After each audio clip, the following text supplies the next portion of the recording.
ఇంధన ధరల పెంపును నిరసిస్తూ రాష్ట్ర వ్యాప్తంగా అన్ని నియోజకవర్గ కేంద్రాల్లో వైఎస్ఆర్సీపీ శాంతియుత ఆందోళన చేపట్టింది.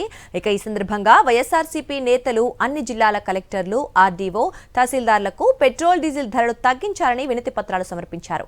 చంద్రబాబుకు ప్రచారం తప్ప పరిపాలన చేత కాదని వైఎస్ఆర్సీపీ నేతలు విమర్శించారు. కూటమి అధికారంలోకి వస్తే పెట్రోల్, డీజిల్ ధరలు తగ్గిస్తామని టీడీపీ తన మేనిఫెస్టోలో పెట్టింది.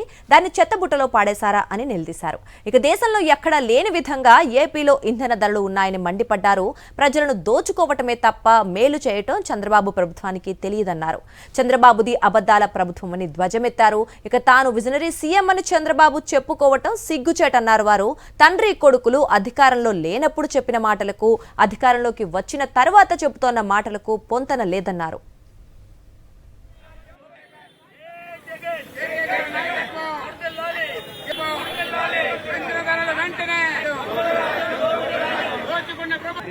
జై జగన్, జై జగన్.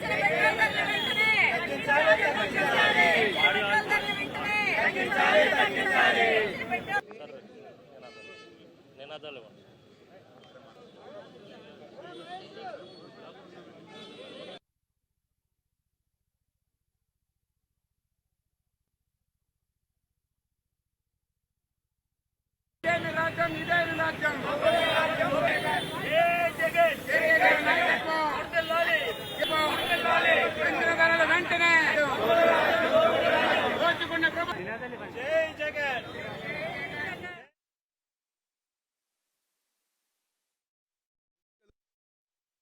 ఎన్నికల ముందు ఇదే చంద్రబాబు నాయుడు, ఇదే నారా లోకేష్ ప్రతి ఊరు గారు తిరిగి అమ్మ, అక్క, అన్న మాది బాధ్యత, పెట్రోల్, డీజిల్ ధరలు తగ్గించే బాధ్యత మేము తీసుకుంటాం అని చెప్పని బార్డర్ల దగ్గర, సరిహద్దుల దగ్గర పెట్రోల్ ప్రైజులు చూపిస్తూ, గాల్లో చేతులు చూపిస్తూ ఆ రోజు అబద్ధాలు చెప్పి మాది బాధ్యత అని చెప్పని అధికారంలోకి వచ్చిన ఈ కూటమి ప్రభుత్వం చంద్రబాబు నాయుడు ఈరోజు అధికారంలోకి వచ్చిన తర్వాత 2 సంవత్సరాల్లో ఈరోజు సామాన్య ప్రజానికం వాళ్ళ నడ్డి విరిచేలాగా, వాళ్ళ బతుకుగార కష్టమయ్యేలాగా ఈ కూటమి ప్రభుత్వంలో చంద్రబాబు నాయుడు పరిపాలన చేస్తున్నారు.